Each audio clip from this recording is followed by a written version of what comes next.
This is Paul Turner, the Immigration Barrister at Imperium Chambers. Some good news for once.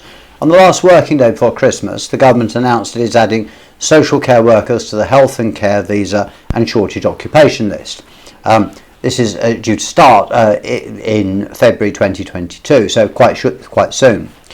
In practice, what this means is that for a minimum of 12 months, that all roles within the Shortage Occupation Code 6145, basic social care, will be open not only to the shortage occupation list, but also to asylum seekers who've been waiting for more than 12 months for their asylum claim. So therefore they can apply for permission to work in these jobs. This announcement, while welcome, does not really go far enough, as there are plenty of people without visas in the UK who could probably fill these jobs already.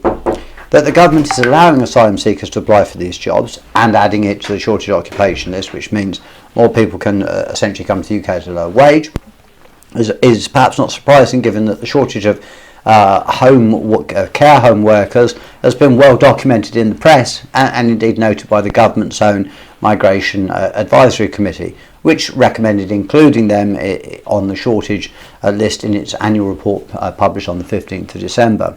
What is unfortunate is the government did not follow the report entirely, as it advocated giving asylum seekers pretty much the right to work generally after about 6 months, and that the reason restricting it to the shortage occupation list was not particularly coherent.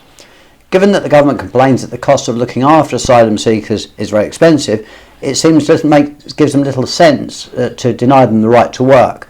They used to have the right to work after 6 months, which seems to be a very sensible idea and worked well in practice.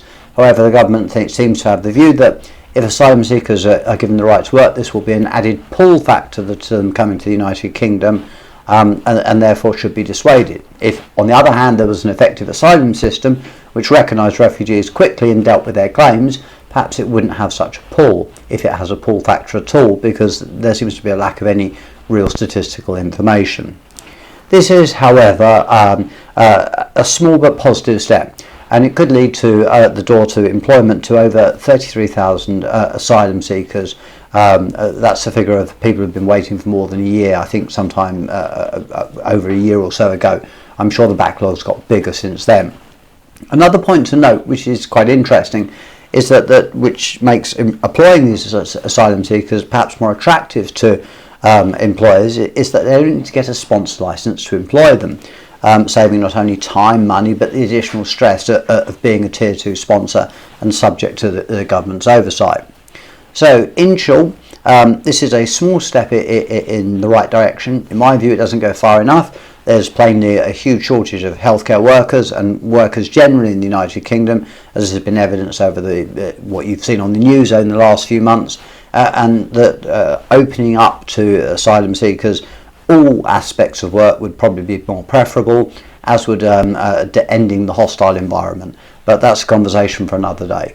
I hope you've enjoyed watching this video. Please subscribe to my channel and please stay safe in these dangerous times. As you'll be aware, I recently recovered from COVID, so I can tell you personally it wasn't much fun, and I hope that you or any of your family members catch it. Once again, please subscribe to my channel. Thank you again for watching. This is Paul Turner, the Immigration Barrister at Imperium Chambers.